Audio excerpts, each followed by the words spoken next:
민수기 29장 12절에서 16절. 7월 15일에는 너희가 너희 성회로 모일 것이요 아무 노동도 하지 말 것이며 7일 동안 여호와 앞에 절기를 지킬 것이라.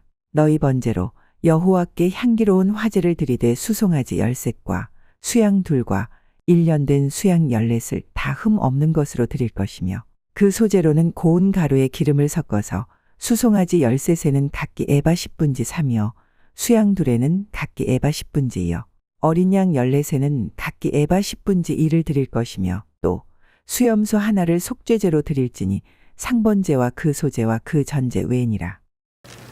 추수감사절의 규례와 의미를 우리가 한번 깊이 생각해 보도록 하겠습니다. 매년마다 추수감사절이 되면은 우리뿐만 아니라 전 세계 교회가 하나님께서 1년 동안 베풀어 주신 그 은혜를 감사하는 절기로 지키고 있습니다. 물론 이 추수감사절 절기는 표면적으로는 미국의 청교도들에 의해서 시작됐지만은 그러나 오늘 본문 말씀 보면은 이미 하나님께서 이스라엘 백성들을 통해서 말씀하신 내용이 오늘 본문에 있는 내용이죠. 하나님께서 1년 소득과 베풀어 주신 은혜에 대한 감사의 절기를 제정해 놓으셨음을 우리가에게 가르쳐 주고 있습니다. 이 추수감사절과 관련해서 이스라엘의 절기는 아주 매우 중요한 영적인 의미를 가지고 있습니다. 7월 초하루, 7월 1일이죠. 이 7월 초하루부터 이어지는 나팔절 절기, 또 7월 10일에 시작되는 대속죄일, 그리고 7월 15일에 시작되는 초막절 절기, 이 세 절기가 추수감사절 절기 안에 포함되어 있는 절기라는 것입니다. 그래서 이 초막절 절기, 이것은 다른 이름으로 수장절이라고 얘기하는데 1년 동안 지은 농사를 열매를 저장하는 그런 감사의 절기이기 때문에 추수감사절이다. 이스라엘의 추수감사절, 이렇게 표현하기도 합니다. 오늘 이 본문을 통해서 성경에서 말씀하시는 이 추수감사절의 규례와 의미가 오늘 마지막 때를 살아가는 우리들에게 무슨 의미를 주고 있는지, 왜 우리는 이 추수감사절 절기가 되면은 우리가 감사를 해야 되고 정성을 다해서 이 절기를 상기하고 지켜야 되는지, 우리가 그 영적인 의미를 우리가 분명히 알아야 됩니다. 왜냐하면은 하나님의 이 절기는 하나님의 구원의 시간표인 것입니다. 시간이 되면은 그 일이 성취가 되는 것이죠. 서울에서 부산까지 가는 가운데 피곤해서 주무실 수 있습니다. 그러나 부산 도착지가 이르게 되면은 바로 그 전역이나 그 전역에서 준비를 해서 내릴 준비를 해야죠. 가까이 왔음에도 불구하고 남들은 다 준비하고 있는데 나는 그저 졸고 있다면은 그 어리석은 자가 되는 것이고, 내릴 때 내리지 못하는 그런 어리석음을 범하게 되는 것입니다. 영적인 세계도 마찬가지입니다. 하나님이 왜 우리에게 절기를 지키라고 말씀하셨는가? 그 절기에는 우리를 구원하시고자 하시는 하나님의 깊은 의도가 있는 것입니다. 그런데 세상 사람들은 절기를 만나게 되면은 아하, 헌금하라는 얘기구나, 하나님 앞에 돈을 갖다 내라는 얘기구나, 이런 식으로 잘못 생각하고 또 그런 교육을 받다 보니까 이 절기의 의미를 희석시키게 되고 그 본래의 의미를 잃어버리는 성도들이 너무나 많이 있는 거예요. 이 이스라엘에게는 두 개의 달력 체계가 있습니다. 그것이 무엇인가 하면은 종교력과 민간력이 있습니다. 이 종교력은 성경에서 나오는 모든 절기의 기준점이 되는 것이죠. 이스라엘 백성이 출애굽할 때 하나님께서 출애굽하는 그 달을 정월달로 삼으라고 명령을 내리셨습니다. 근데 실질적으로 그 말씀하시는 그 시점은 태양력으로 기준할 때는 3월달 내지 4월달이었습니다. 근데 출애굽하는 그 달을 하나님은 너희에게는 이 달이 정월달이다 명령을 하신 거예요. 그때부터 이스라엘에게는 종교력이라는 달력이 시작이 된 것이죠. 이것이 출애굽기 12장 2절 말씀 보면은 이 달로 너희에게 달의 시작 곧 해의 첫 달이 되게 하고 이렇게 말씀하셨습니다. 그래서 이스라엘 백성들은 세상의 달력과는 다른 달력을 쓰고 있는데 그 달력을 종교력이라 그러는 거예요. 그래서 3월달 4월달 되는 그 시점에서 이스라엘은 종교력으로 1월달로 섬기게 되는 것이죠. 새로운 달력을 하나님 주신 이유가 무엇일까요? 그것은 이스라엘이 하나의 자연인, 다시 말씀드리면 죄와 사망의 권세 아래 살던 그런 존재에서 하나님의 깊은 구원의 은총 아래서 선택받고 구원받은 선민이 되었기 때문에 새로운 삶을 살아가라는 의도에서 그들에게 새로운 달력, 원력 체계를 주신 것이죠. 하나님의 통치권 안에 머물게 된다는 구속사적인 의미를 강조하고 있는 내용인 것입니다. 그래서 이스라엘 백성이 하나님의 자녀로 새롭게 태어난 날을 기념하기 위해서 또 이것은 성도들에게 영적인 교훈은 무엇인가 하면은 죄와 사망 아래 있는 우리들이 하나님의 그 은혜의 말씀을 통해서 예수 그리스도의 구속의 은총을 통해서 죄에서 해방되고 거듭남의 출발점을 가리키고 있는 것이죠. 두 번째 달력이 있습니다. 그것이 무엇인가 민간력이라 그래요. 민간력. 우리나라에 보면은 양력과 음력이 있지 않습니까? 양력이 바로 태양력이라면은 음력은 이스라엘에게 있어서 민간력이에요. 민간력. 그래서 이 민간력은 매년 7월 달을 정월달로 삼는 원력 체계입니다. 그래서 이스라엘 백성은 매년 7월 달만 되면은 그 달을 새해로 섬기게 되는 거예요. 그래서 이 7월 달, 즉 이스라엘에게서는 정월달이기 때문에 이 달이 되는 7월 1일 날 무슨 일을 하게 되냐면은 이스라엘 전 지역에서 나팔을 불어요. 나팔을 불어. 나팔을 불어가지고 모든 백성을 예루살렘에 모이게 하는 거죠. 그래서 그 달을 7월 1일을 나팔절이라 이렇게 말씀하는 이유가 거기에 있는 거예요. 7이라는 이 단어는 여러분들 잘 알다시피 성경에 하나님이 창조사에게 기준이 7일 창조죠. 창세기 2장 1절과 2절 말씀 보면은 하나님이 우주 만물을 창조하시고 제 7일째 되는 날 안식하였더라. 이것을 근거로 해서 성경에 7이라는 단어가 계속 반복해서 등장하죠. 7일날 안식하셨다라는 것은 완성의 의미요, 즉 창조의 완성이요, 하나님의 구원 역사의 완성을 의미하는 단어가 이 7이라는 의미인 거예요.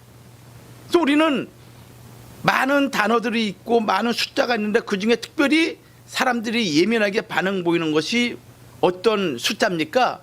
7이라는 숫자죠. 럭키 세븐이다. 그래서 도박장이나 아니면은 이런 곳에 가면은 777 세 개가 나오게 되면은 잭팟이 터진다 해가지고 막 얼마나 기뻐합니까? 그러니까 사람들 마음에도 그런 의미를 안고 있는 거예요. 이 7이라는 숫자는 완전하다, 또 거룩하다, 신성하다, 그런 의미를 가지고 있는 것이죠. 그런데 이 민간력으로 7월달이 되게 되면은 이 7월달에 놀라운 절기가 3개가 숨겨져 있는 거예요. 몇 개가 숨겨져 있다고요? 3개가. 첫 번째 7월 1일 날 나팔절. 꼭 기억하세요. 여러분들 너무너무 중요한 영적인 깊이가 있는 거예요. 나팔절. 두 번째는 무슨 절기가 있습니까? 대속죄일. 다 불러가지고 속죄시키는 거예요. 세 번째는 장막절. 속죄한 그들, 구속함으로 말미암아 거룩하게 된 그들이 장차 영원한 하나님의 나라를 유업으로 받을 그 장막에 들어갈 백성으로 구별되는 놀라운 그런 의미를 가지고 있는 것이죠. 뿐만 아니라 이 민간역 7월달이죠. 새해 첫날이에요.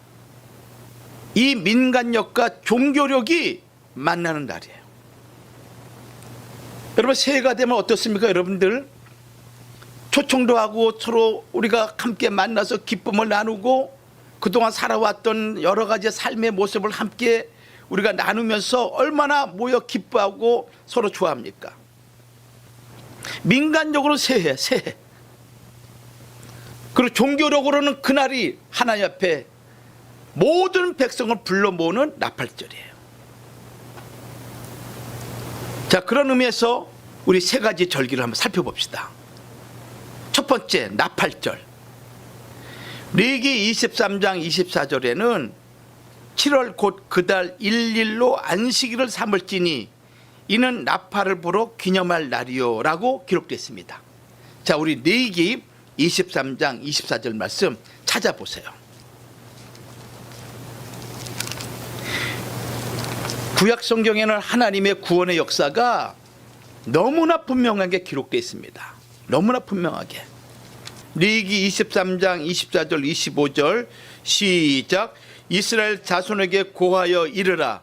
7월 곧 그달 일일로 안식일을 삼을지니 이는 나팔을 불어 기념할 날이요 성회라. 아무 노동도 하지 말고 여호와께 화제를 드릴지니라. 자, 7월 1일 날 뭐라고 말씀하셨습니까? 나팔을 불어라. 기념해라, 이 날을. 그리고 이 날은 성회로 모이는데 여호와께 화제를 드리되 아무 노동하지 말아라. 이것이 나팔절을 즐기는 방법인 것입니다.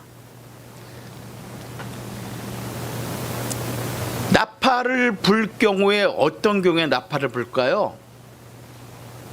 어떤 기쁜 일이 발생할 때 나팔 불죠. 그렇죠? 경사가 있을 때 나팔을 불게 됩니다. 또 성경에 하나님의 위엄과 섭리를 찬양할 때 나팔을 불게 되는 거예요. 왕이 입성할 때 여러분 어떡합니까? 나팔을 불고 소고를 치고 장구를 치면서 얼마나 놀라운 축복을 함께 나눕니까? 하나님의 위엄과 섭리를 찬양할 때 나팔을 불어요. 시편 98편 6절이나 시편 150편 3절에 기록되어 있죠. 그러면 세 번째는 어떠한 새로운 사실을 알릴 때, 지금까지 경험하지 못했던 새로운 사실을 알릴 때 나팔을 부는 거예요. 출애굽기 19장 16절이나 19절, 또 계시록 8장 6절에서 9장 1절이라 13절 말씀 보면은 어떤 새로운 사실을 알릴 때 나팔을 불어요. 네 번째는 어떤 일에 대하여 경고를 할 때 나팔을 불죠. 우리 한국에는 민방위 훈련이 있습니다. 아시죠? 민방위 훈련은 가상의 적기가 출현하거나 또는 국가적인 위험을 당할 때 어떻게 합니까?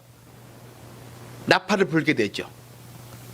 건물의 큰 옥상 위에 있는 나팔을 통해서 불게 됩니다.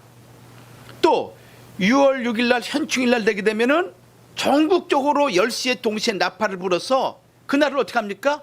기념하는 거예요.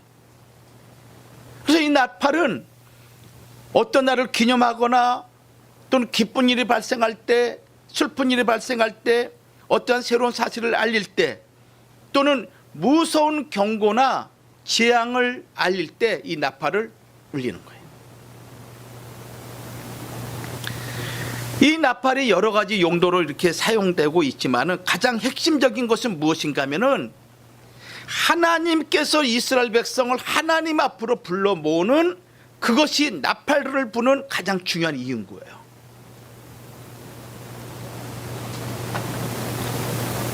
다시 말씀드리면 이 나팔절에 이어서 속죄일이 진행되는 것이죠. 그러니까 속죄일이 다가왔음을 알리는 소리면서 하나님께 돌아가야 되는 가장 중요한 메시지가 이 나팔을 통해서 알린다는 거예요. 민수기 10장 1절과 8절 말씀 보면은 나팔을 부는 방법이 기록되어 있죠. 이 나팔은 아무나 부는 것이 아닙니다. 제사장만 부는 거예요. 제사장만.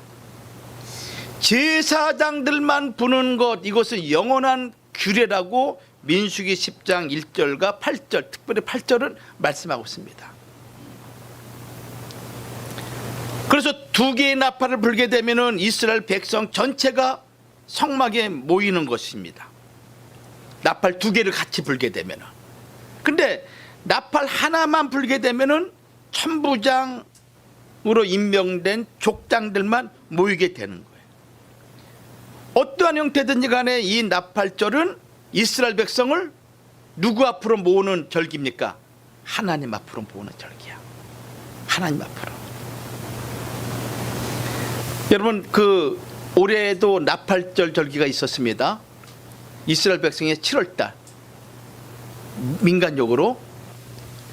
그래서 유튜브나 여러 가지 방송 보게 되면 이 나팔절 절기가 어떤 의미인지 여러분 찾아보세요. 그 유대인의 그 전통적으로 섬기는 그 나팔절 절기의 의미가 무엇인지는 아주 자세히 기록되어 있습니다. 그러나 그러한 것이 어떻게 전달되든가 우리 성경에 기록되어 있는 이 말씀을 근거로 해서 이것이 우리에게 무슨 의미를 갖고 오는지를 우리는 분명히 알아야 됩니다. 다시 말씀드립니다. 나팔절은 하나님의 백성을 불러 모으기 위함인 거예요. 어느 곳에 있든지 간에. 지금까지 어느 장소, 어느 구석, 어느 모임에 그들이 있든지 간에 이 나팔절이 되게 되면은 아침부터 저녁까지 일정한 간격으로 계속 부는 거예요. 계속 부는 거야. 그래서 아무도 듣지 못하는 자가 없도록 불러 모으는 거야. 왜 그렇습니까? 이 나팔절 절기를 지키고 난 이후에 대속죄일이 있거든요. 이스라엘 백성들에게 있어서 1년 동안 지은 이 죄를 용서받지 못하면은 하나님의 거룩한 선민으로 언약 백성이 될 수가 없는 거예요. 그래서 불러 모아가지고 하나님 앞에 죄 용서를 받고 그리고 장막절 절기를 지키기 위한 그 과정으로 하나님께서 그들을 부르는 거죠. 여러분들, 오늘날 하나님이 교회를 통해서 신령한 나팔을 불고 있습니다. 그렇죠? 이 나팔은 이방인의 충만한 수가 차기까지 온 천하 만민들에게 곳곳마다 있는 교회를 통해서 또 하나님의 거룩한 종들, 베드로전서 2장 9절 말씀 보면 우리가 왕같은 제사장 아닙니까? 어떤 사람은 사도로, 어떤 사람은 선지자로, 또는 주의 종으로, 평신도 선교사로 그들이 각각 흩어져 가지고 주의 때가 가까이 왔음을 선포하는 거예요. 이게 뭐냐? 나팔절인 거예요. 불러 모으는 거예요. 왜 그렇습니까? 예수 그리스도를 통해서 속죄 은총을 경험해야만이 천국의 열매가 될 수 있으니까. 할렐루야. 아셨죠? 그래서 불러 모으는 거야. 불러 모으는 거야. 이 나팔절의 의미 중에 하나가 무엇인가 하면은 왜 불렀겠습니까? 기쁨과 즐거움을 아주 두드러지게 드러내는 절기가 이 나팔절 절기예요. 성경에 보면은 구속사적인 관점에서 나팔절 날에 어떤 일이 있었냐면은 에스라 선지자가 바벨론 포로 귀한 자들에게 그들을 다 모으도록 했습니다.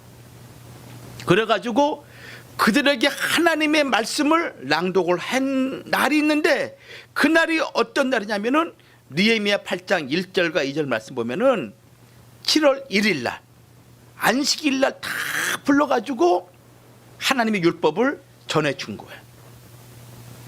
그 말씀을 듣는 이스라엘 백성들이 하나님 앞에 대성통곡하면서 자기들의 죄악을 통회하고 회개를 합니다. 그때 에스라가 이런 얘기를 하죠. 너희들 울지 말아라. 오히려 살찐 것을 먹고 탄 것을 마시라. 이날은 주의 성일이니 너희는 근심하지 말아라. 여호와를 기뻐하는 것이 너의 힘이니라. 이 말씀이 7월 1일 날 선포가 되는 거예요. 그래서 이 나팔절을 다 불러가지고 어떻게 합니까? 하나님 말씀을 들리는 거야, 들려주는 거야. 자, 우리 느헤미야 말씀 볼게요. 느헤미야 8장 9절 말씀 볼게요. 이스라엘 자손이 그 본성에 거하였더니 7월에 이르러는 모든 백성이 일제히 수문 앞 광장에 모여 학사 에스라에게 여호와께서 이스라엘에게 명하신 모세 율법책을 가지고 오기를 청하매. 자, 2절 같이 한번 읽을게요. 시작. 7월 1일에 제상 에스라가 율법책을 가지고 남자 여자 무릇 알아들을 만한 회중 앞에 이르러 7월 1일이라고 그랬죠. 7월 1일 날 하나님 말씀을 읽은 거예요. 자, 5절 말씀 볼게요. 5절. 학사 에스라가 모든 백성 위에 서서 저희 목전에 책을 펴니 책을 펼 때에 모든 백성이 어떻게 했습니까? 일어선 거야. 여러분, 구약 때는 하나님 말씀 들을 때 어떻게 하셨느냐? 다 일어났어. 다 일어나가지고 하나님 말씀을 들은 거야. 그 얘기 무슨 얘기입니까? 하나님 앞에 겸비한 마음으로 하나님 말씀이 선포되는데 어떻게 앉아 있겠습니까? 그렇죠? 우리가 어른들의 말을 들을 때도 옛날 어른들, 우리 옛날에 살아왔던 우리의 삶 어떻습니까? 그 자리에 앉아서 듣는 사람이 누가 있습니까? 일어나서 두 손 모으고 듣죠. 이 말씀을 낭독할 때 어떻게 했습니까? 자, 8절, 6절 말씀 읽을게요. 에스라가 강대하신 하나님 여호와를 송축하며 모든 백성이 손을 들고 아멘 아멘 응답하고 몸을 굽혀 얼굴을 땅에 대고 여호와께 경배하였다. 이게 말씀을 듣는 자세들인 거예요. 다리를 꼬고 앉거나 아니면 어떤 이게 아닌 거예요. 여러분들, 하나님 말씀을 들을 때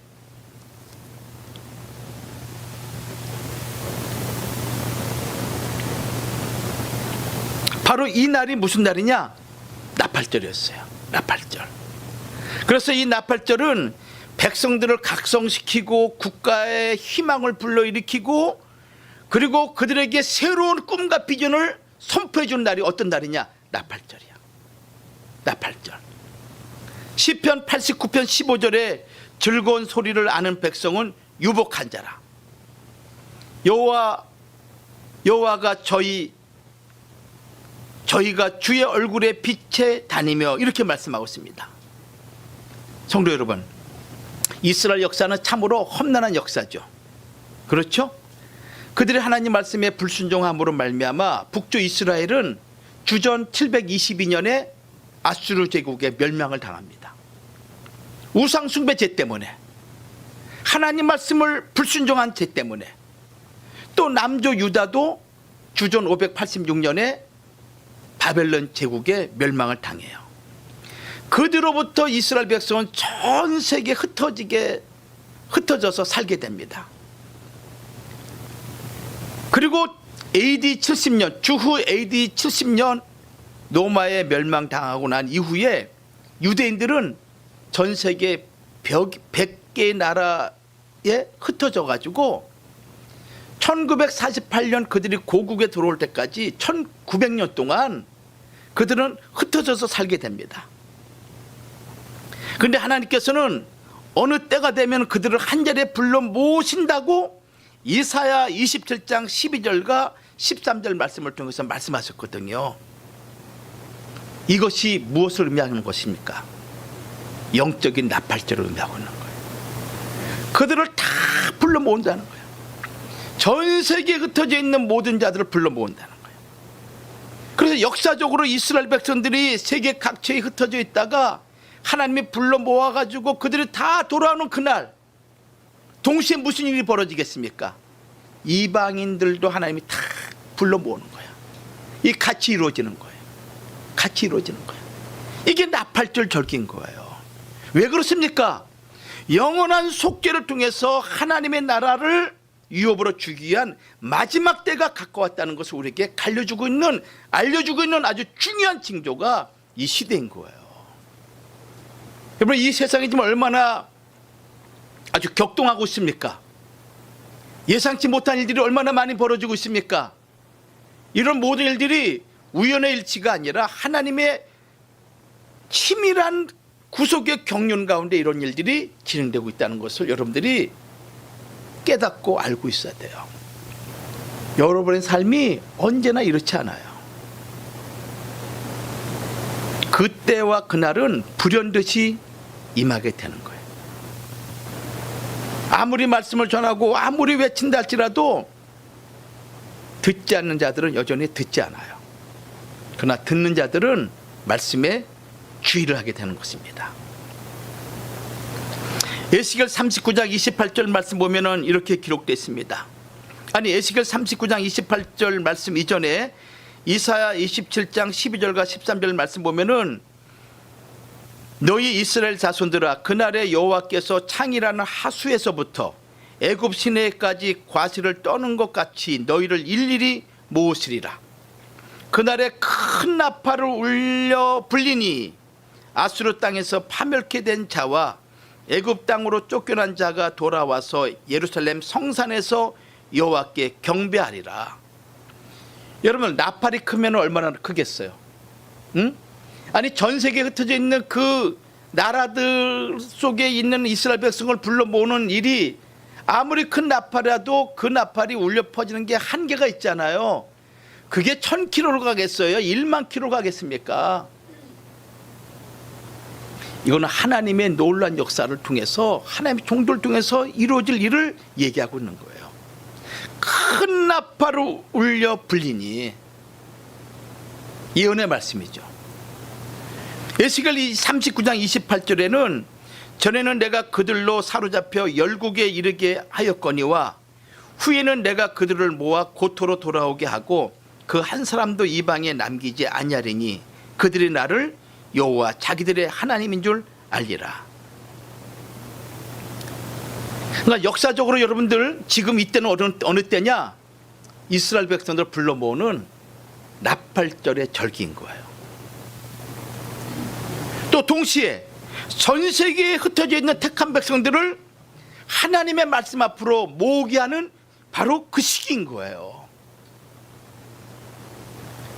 이 나팔절의 영적인 의미가 무엇이겠습니까? 아까도 말씀드렸지만 신년이 되게 되면은 이 나팔절 축제를 기념하기 위해서 나팔 소리가 아침부터 해질 때까지 계속되는 거야.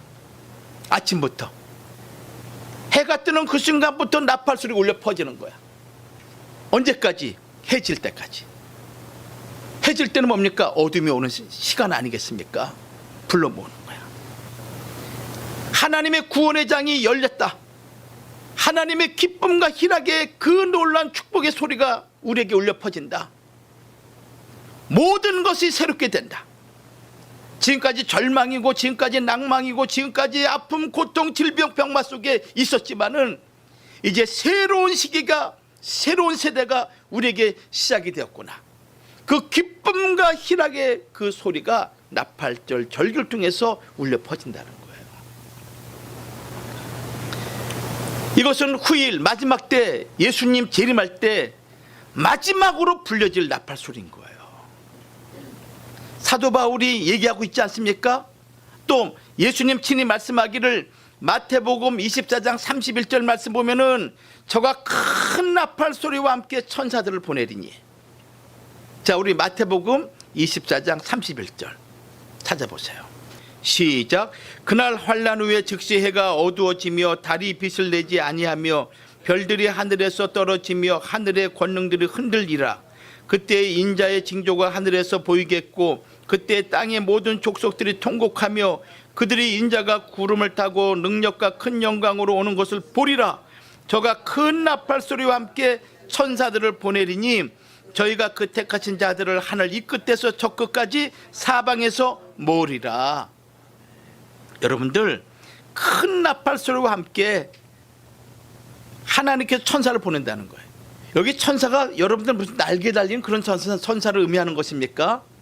하나님의 말씀을 가진, 사명을 가진 자들을 말씀하고 있는 거죠. 그들이 곳곳마다 가서 나팔을 외치는 거야. 나팔을. 그래서 하늘 이 끝에서 저 끝까지 택한 백성을 어떻게 합니까? 불러 모으는 거야. 불러 모으는 거야. 또 사도 바울은 데살로니가전서 4장 13절과 17절 말씀을 보면은, 특별히 16절 말씀 보면 이런 말씀이 있습니다.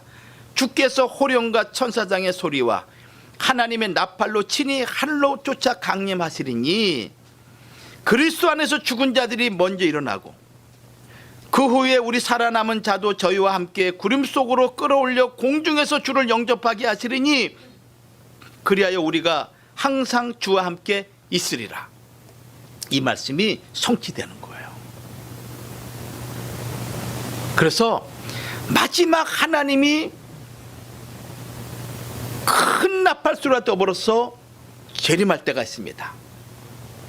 재림할 때가, 사도 바울은 그때를 지금 고대하고 이 말씀을 예언하고 있는 거예요. 두 번째 절기가, 이제 이 나팔절 절기가 끝나게 되면 두 번째는 대속죄일이 시작이 됩니다. 대속죄일. 이 대속죄일은 7월 10일이에요. 7월 10일. 기억하고 있어요. 나팔절은 7월 1일, 속죄일은 7월 10일. 아셨죠? 욤키퍼라고 합니다. 욤키퍼. 히브리어로 욤키퍼라 그래요. 이 7월 10일은 이스라엘의 대속죄일이죠. 이 날을 제정하신 목적은 지난 1년 동안 하나님 앞에 범죄한 모든 죄악을 자백하고 회개하는 속죄의 제사를 통해서 개인, 가정, 민족, 공동체가 정결케 되는 날이 속죄의 날인 거예요. 그래서 이 날은 모든 쾌락을 금지하고 엄숙히 금식하면서 하나님 앞에 예배하는 날이죠. 그래서 성경에 나와 있는 6월절부터 장막절 절기까지 7가지 절기가 있는데, 그 많은 절기 가운데 유일하게 금식을 명하는 절기는 어떤 절기냐? 대속죄일인 거예요. 대속죄일. 레위기 23장 27절과 32절 말씀 보면은 이렇게 기록되어 있습니다. 7월 10일은 속죄일이니 7월 10일은 속죄일이니 너희에게 성해라. 너희는 스스로 괴롭게 하며 여호와께 화제를 드리고. 자기를 스스로 괴롭게 하는 거예요. 자기를 어떻게 스스로 괴롭게 하겠습니까? 금식을 얘기하고 있는 거예요. 모든 즐거워하는 것을 금하는 거예요. 29절에도 이날에 스스로 괴롭게 하지 아니하는 자는 그 백성 중에서 끊어질 것이라. 자기를 스스로 괴롭게 하고 내가 죄인임을 고백하며 하나님의 도우심만이 내가 구원받을 수 있는 유일한 길임을 고백하는 그런 마음을 갖고 금식하면서 하나님 앞에 나아가야 되는데, 그렇지 않은 자는 끊어진다는 거예요. 끊어진다는 거예요. 32절에도 이는 너희의 실 안식일이라 너희는 스스로 괴롭게 하고. 지금 27절과 32절까지 스스로 괴롭게 하라라는 단어가 3번이나 반복되고 있어요. 그만큼 이 날이 우리에게 너무너무 중요하고, 우리 각자가 온전하게 회복되기 위해서는 하나님 앞에 나를 괴롭게 하는 마음으로, 하나님께 기도하는 마음으로 금식하면서 하나님께 나가는 그런 우리의 마음의 자세를 지금 하나님은 요구하고 있는 거예요. 레위기 16장 29절에도 너희는 이 영원한 규례를 지킬지니라. 7월 곧 그달 10일에, 7월 10일이죠? 너희는 스스로 괴롭게 하고 아무 일도 하지 말아라. 본토인이든지 너희 집에 우고하는 이방인이든지 동일하게 그렇게 하라. 이렇게 말씀하고 있습니다. 그러니까 이 속죄일이 있어야만이 거룩한 백성으로 새롭게 되는 그런 과정인 거예요. 그렇지 않습니까, 여러분들? 죄악된 우리가 예수 그리스도의 속죄의 은총을 받지 않고 어떻게 거룩하고 성별된 사람으로 나갈 수가 있겠습니까? 우리가 한 주간 동안 우리가 마음으로, 생각으로, 몸으로 지은 죄가 어찌 한두 가지겠습니까? 그 많은 죄악들을 내가 주일날 주 앞에 나와 예배드림으로 속죄 은총을 받음으로 말씀을 받을 때 죄 용서를 받는 그 은혜를 입는 순간 새로운 몸으로 한 주간을 살아가게 되는 것이에요. 이것이 훈련되고 훈련돼서 경건한 삶으로 살아갈 그때 나는 죄에서 자유로움을 누리게 되고, 과거에 지었던 죄를 다시는 범하지 않게 되고, 과거의 실수를 다시는 실수하지 아니하고, 더 온전하고 성숙한 믿음의 사람으로 나감으로 말미암아 하나님이 원하시는 거룩한 열매로 거두게 되는 것이라.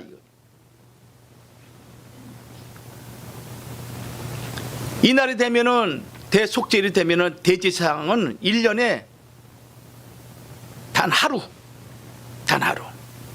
이 하루 동안 대제사장은 4번이나 지성소를 들어갑니다. 다른 날은 못 들어가요. 단 하루. 대제사장이 1년에 단 하루 지성소에 들어가서 하나님께 자신과 백성들의 죄를 속하는 날. 그러니 이 날이 얼마나 중요합니까? 얼마나 중요합니까? 아무리 많이 모이고 하나님 앞에 모인다 할지라도 우리가 죄악에서 벗어나지 못한 상태에서 그 모임은 무슨 의미가 있겠습니까? 왜 모이겠습니까? 왜 나팔을 봅니까? 그들을 대속죄를 통해서 죄 용서를 받게 하고 거룩한 백성으로 거듭나기 하기 위한 하나님의 구속의 경륜인 거예요.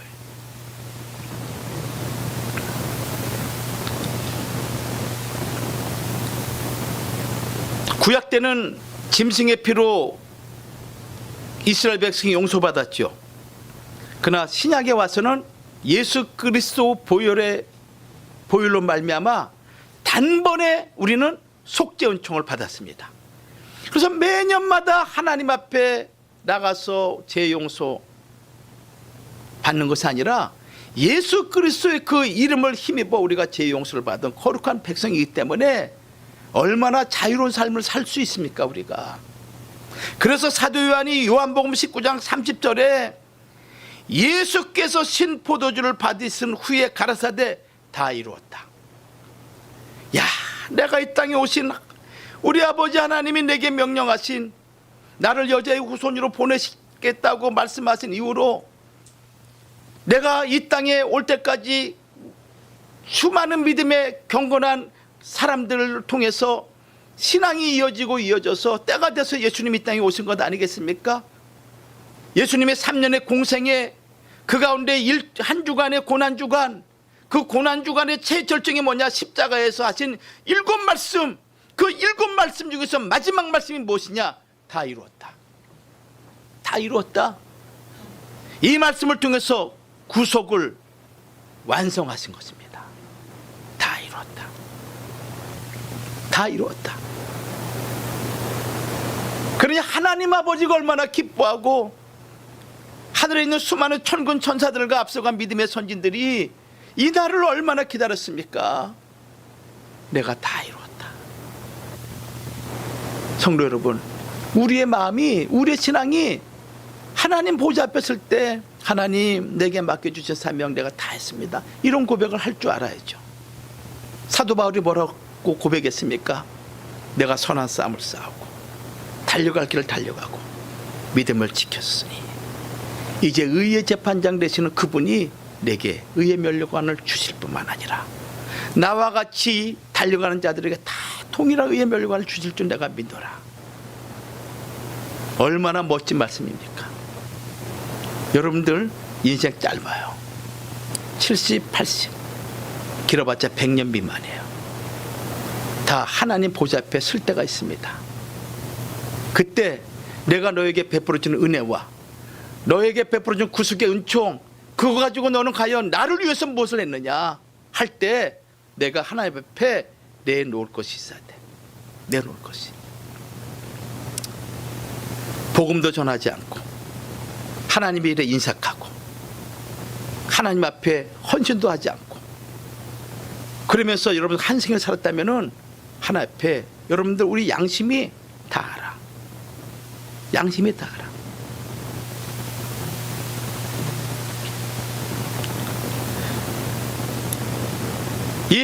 이 속죄일에 가장 중요한 초점이 있습니다. 염소 2마리죠. 염소 2마리. 이 속죄일이 되면은 염소 2마리를 선택을 해서 제비 1마리를 뽑아가지고 죽입니다. 이것은 예수 그리스도의 십자가에 그 피 흘려 돌아가심을 예표한 사건이죠. 또 1마리는 아사셀 염소라 그래가지고 사람이 없는 무인지경의 광야로 내어 쫓김을 당하게 되죠. 그 얘기 무슨 얘기입니까? 이 염소가 가기 전에 대지상이 안수를 해. 그래서 이스라엘의 백성의 모든 죄악을 그 염소에게 전가하죠. 넘겨버리는 거야. 그리고 염소를 무인지경 광야로 보내는 거예요. 무엇을 얘기합니까? 그리스도의 대속의 그 은총을 우리에게 보여주는 것인데, 예수 그리스도의 그 고난을 말미암아 우리의 죄가 동에서 서까지 먼 것 같이 우리의 죄악이 멀리 떨어졌다는 것을 우리에게 예표한 사건인 거예요. 시편 103편 12절에 기록되어 있지 않습니까? 동이 서에서 먼 것 같이 우리의 죄가를 우리에게서 멀리 옮기셨느니라. 찾을래야 찾을 수 없다는 거예요. 마지막 세 번째는 초막절이에요. 초막절. 자, 이 초막절은 성경에 기록된 7절기 중에서 마지막 절기죠. 이 절기는 곡식과 과일을 거두어 드리는 수확의 때이기 때문에 이 절기를 초막절뿐만 아니라 수장절, 이게 수장절이다. 그래서 초막절은 속죄일 다음 날, 속죄를 받고 난 그 다음 날부터, 즉 7월 15일부터 7월 22일까지 8일 동안 계속되는 것입니다. 8일 동안. 이 초막절은 감사절 절기이기 때문에 이때는 레위기 23장 40절 말씀 보면은 이렇게 기록되어 있습니다. 우리 한번 찾아볼게요. 레위기 23장 40절.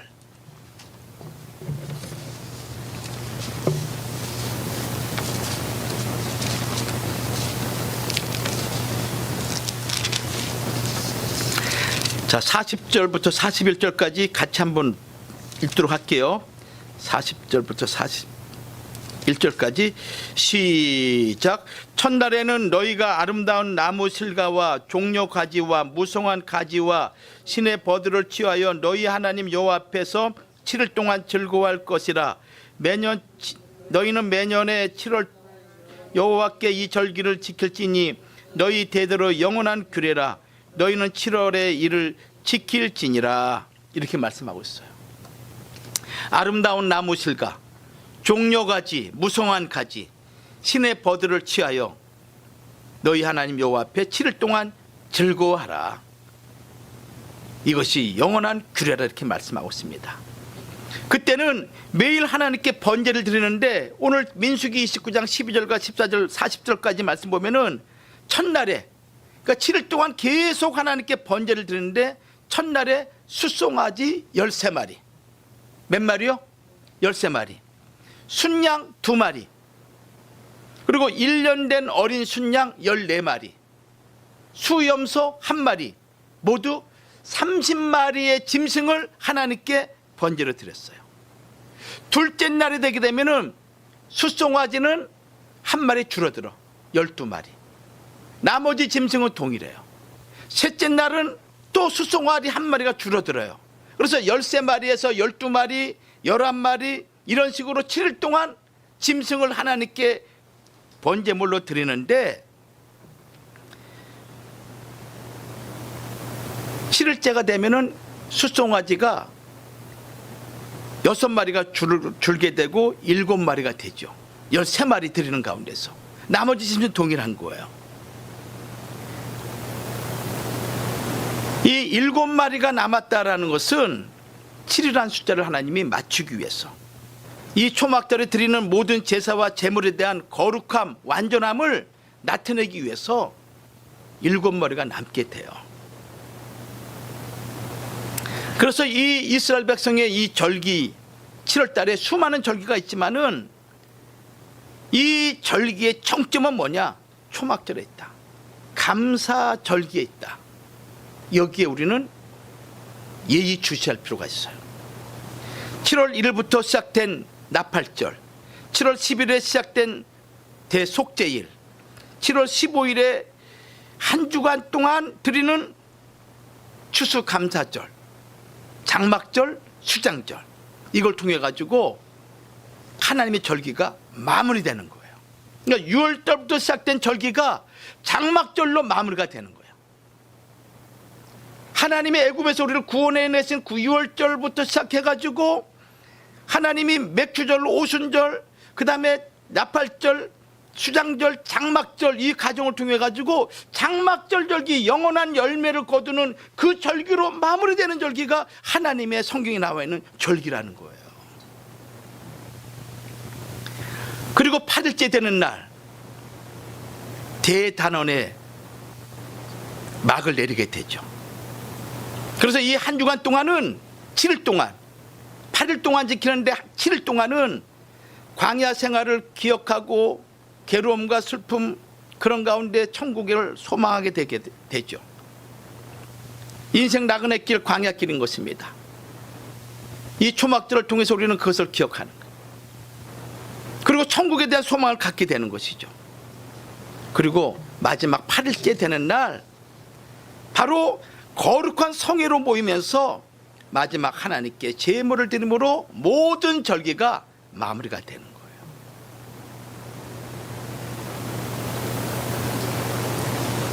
새로운 날이 도래됐음을 얘기하고 있죠. 여러분 8이라는 것은 예수님께서도 8일째 부활하셨죠. 그래서 기존의 안식일을 주일날로 바꾸었던 것입니다. 그와 마찬가지로 죄가 마무리되고 영원한 하나님의 의가 새롭게 도래하는 그날을 의미하는 것이죠. 그리고 하나님 백성은 영원한 하나님의 천국 창고에 들어가게 되는 것이죠. 결론을 맺습니다. 자, 그렇다면 우리는 하나님을 어떻게 뵐 것인가? 성경은 이렇게 말씀하고 있습니다. 20세 이상 이스라엘 남자는 반드시 의무적으로 이 세 가지 절기를 지켜라. 20세 이상 남자는 반드시 이 세 절기를 지켜라. 그리고 이 절기를 지킬 때 대충 지키지 말고 하나님 앞에 너의 얼굴을 보이라고 말씀하셨어요. 하나님 앞에 너의 얼굴을 보여라. 얼굴을 보이되 빈손으로 오지 말아라. 절대 빈손으로 오지 말아라. 이것이 신명기 16장 16절과 17절에 기록되어 있습니다. 자, 신명기 16장 16절 17절 읽어보겠습니다. 자, 같이 읽습니다. 시작. 너희 중 모든 남자는 1년 3차 곧 무교절과 77절과 초막절에 내 하나님 여호와의 택하신 곳에서 여호와께 보이되 공수로 여호와께 보이지 말고 각 사람이 내 하나님 여호와의 주신 복을 따라 그 힘대로 물건을 드릴지니라. 하나님의 명령인 거예요. 반드시 이 절기 때는 하나님 앞에 드려야 되고, 그리고 하나님이 택하신 장소에 와서 하나님 앞에 예배를 드려야 된다. 이 장소는 하나님이 주권적으로 선택하신 장소죠. 교회는 성령 강림으로 탄생한 장소죠. 주님의 몸된 교회라고 말씀하셨습니다. 하나님이 주권적으로 선택한 장소예요. 따라서 주의 몸된 교회, 주의 몸된 성전에 모여서 하나님 앞에 얼굴을 보이되 절대 빈손으로 갖고 오지 말아라. 공수로 오지 말아라. 우리나라 이런 말이 있습니다. 우리 속담에 풍년거지 서럽다, 이런 말이 있습니다. 들어봤습니까? 풍년거지 서럽다, 이런 말이 있어요. 남들은 다 여유가 있고 풍족하지만 나만 가진 게 없다라는 그런 의미인 거예요. 우리 인생에게도 봄, 여름, 가을, 겨울이 있습니다. 겨울이 오는데 남길 만한 것이 없는 거야. 하나님 앞에, 내 삶 가운데, 내 양심 앞에도. 여러분들, 우리는 반드시 하나님 앞에 열매가 돼야 됩니다. 아셨죠? 반드시 하나님 앞에 열매가 돼야 돼. 응? 그 열매가 되기 위해서는 하나님 앞에 우리가 풍성한 열매가 돼야 되지 않겠습니까? 이 땅에서 우리가 하나님 앞에 풍성한 삶의 열매가, 하나님 앞에 풍성한 그런 받침이 우리한테 있을 때 우리의 삶도 그러한 삶으로 바뀌어져 가는 거예요. 그리고 하나님 주신 은혜로 경험하게 되는 거예요. 그래서 저는 2024년 이 추수감사절을 맞이해서 여러분들이 하나님 앞에 공수로 하나님 앞에 여러분 보이지 마시고 힘대로 하나님께 바치는 그런 거룩한 추수감사절이 되기를 주의 이름으로 축원합니다. 그럴 때 우리가 하나님 앞에 보이는 물질로 우리가 하나님 앞에 판단받는 것이 아니라 마음의 그 나타남이 결국 물질이 아니겠습니까? 그걸 통해서 우리가 하나님 앞에 더 충성스럽고 풍성한 열매 맺는 주의 백성이 되기를 주의 이름으로 축원합니다. 기도하겠습니다. 하나님 감사합니다. 2024년도 추수감사절 절기를 맞이해서 하나님의 절기를 우리가 살펴봤습니다. 거룩한 하나님, 우리 각자가 하나님 앞에 풍성한 열매가 되기를 원합니다. 말라 비틀어지고 썩고 냄새나는 열매가 아니라 하나님 보시기에, 하나님 드시기에 만족할 만한 열매로 드려지길 원하오니 우리의 삶을 축복하여 주셔서 하나님 앞에 우리의 마음이 넉넉하고 풍성하고 기쁨이 넘치는 삶으로 우리를 주장하여 주시옵소서. 우리 가정과 개인과 우리의 사업을 주장하여 주시고 더욱더 하나님 앞에 은총의 삶을 살아갈 수 있는 귀한 영역이 되도록 하나님 축복하여 주옵소서. 예수님의 이름으로 기도 올리옵나이다. 아멘.